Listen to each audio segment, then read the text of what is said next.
Alright guys, so here she is, as promised, my new rubber clear stamp storage system. Obviously it's a binder. I got the binder from Target and we're just gonna jump right into it. As you can see, it was $3. It's nice and colorful, has that hollow foiling on the front. I haven't decided what to label it just yet, but it's beautiful. I love the colors. It says stuff and things on the front. Thought that was really cute. And on the inside, it's like this mint, soft tealish color, and it has like these little squiggles on it.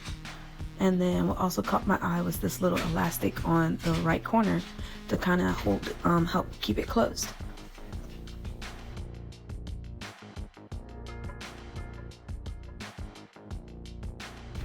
Alrighty, so here I am just about to add in all the sheets back into the binder. As you can see, I use different colors and different washi.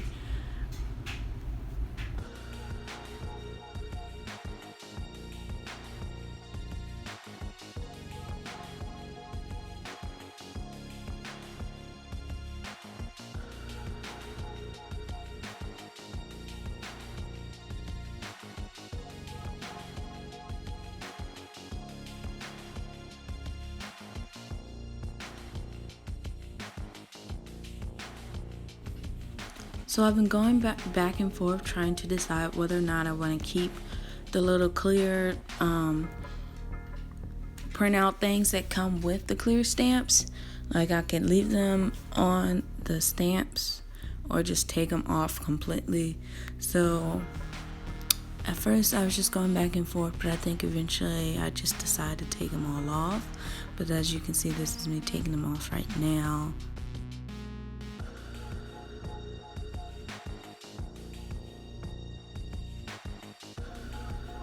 And I'm just showing you that this is really secure, this system.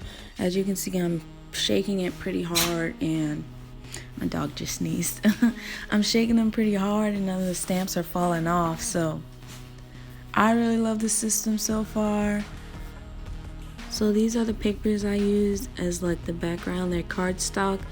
They're called the Brights collection at Michael's. You know, the packs that come with several different colors. So these are just like neon colors that I used. And I try to use at least one of each color. And then these are all of my pretty papers.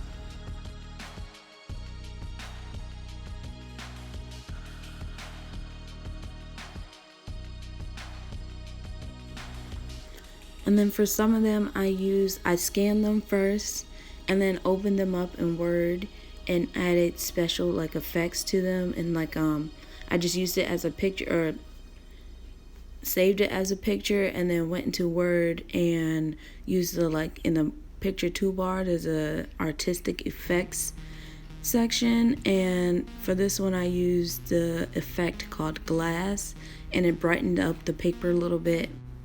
And then for this palm print here, I also did the same thing, opened it up, scanned it, opened it up in Word, and I used the effect called mosaic bubbles. I was trying to bring out the blue a little bit because I'll be putting it on the blue paper. So really all I did to set up this system is I take the print of whatever paper, pretty paper I want to use, and the sheets that come with the stamp paper, and I put that all in the scanner and scan it so that it becomes this one sheet. And then I take this one sheet, I trim it down, I put it on top of one of the neon papers, add some washi, laminate it, punch holes in it, and put it in the binder. Then I take all the rubber stamps and put it on these laminated sheets. So it's a really simple system. I guess it could be a little time consuming if you want things a certain way or want to add, special effects and filters to the prints themselves.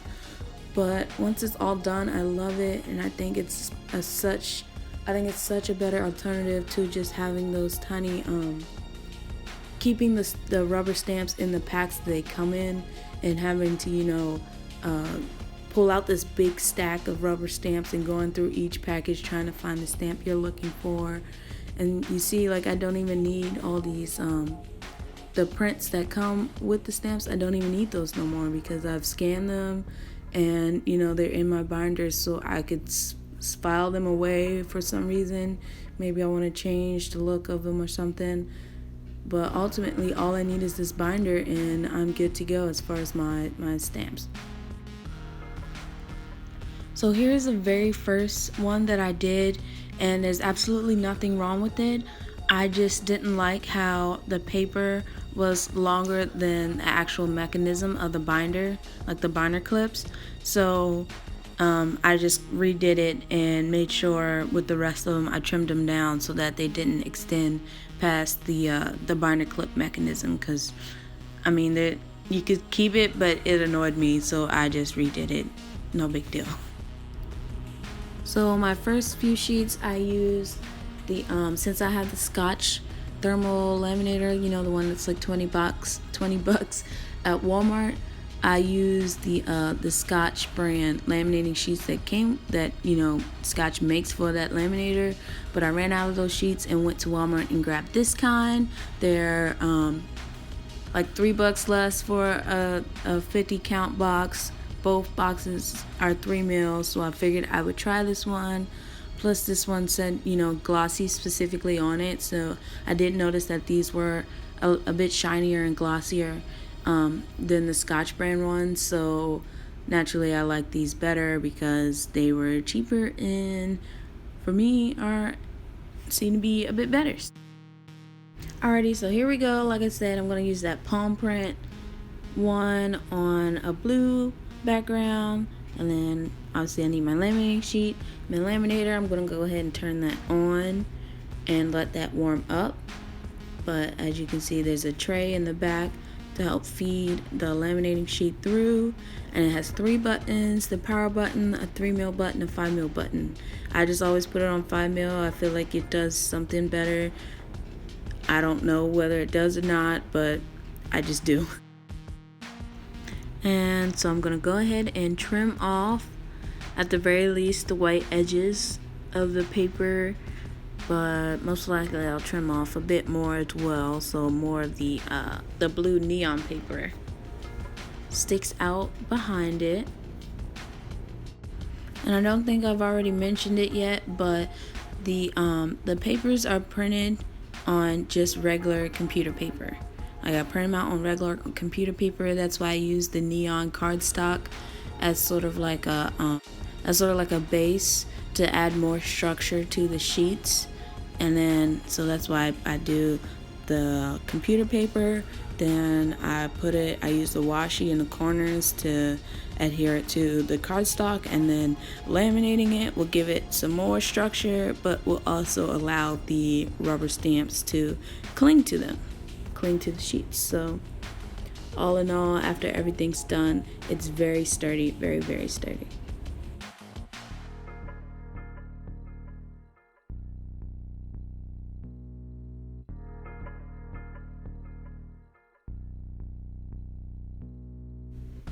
And so with the palm leaves and such, I decided to stick to a very tropical vibe situation as far as the washi tape goes. So I grabbed some washi tapes that are, some neons, some fruity ones that are brightly colored and fun, and just kind of, collage those over in the corners of the paper.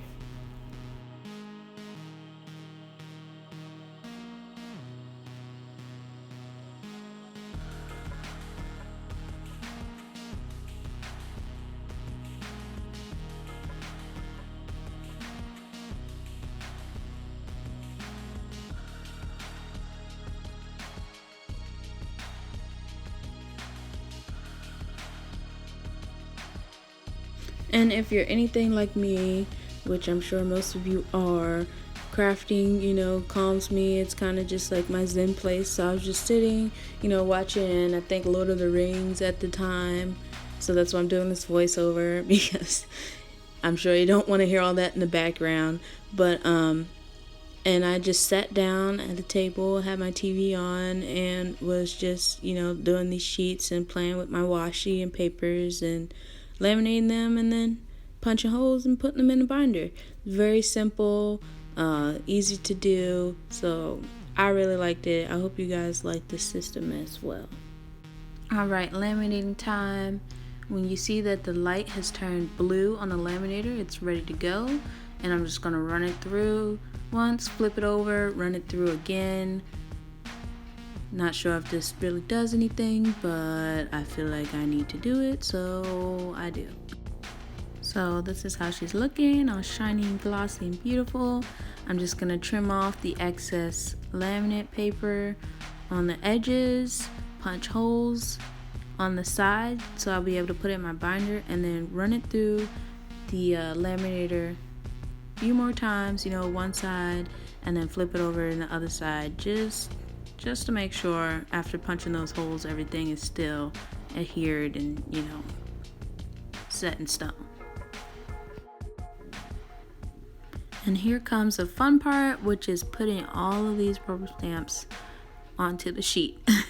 And this is literally the most time consuming part of the whole process. I mean, it's easy, it's just a bit time consuming, so it's just fine, especially with this one with those numbers, and you putting it on backwards, so trying to figure out where everything goes and what number is what, and if it's a 6 or a 9, but had to be done. And as you can see, these are 2 different rubber sticker packs that I have, bundled onto one sheet. So there's some sheets that have, with the smaller packs, that have, maybe 3 or 4 different packs.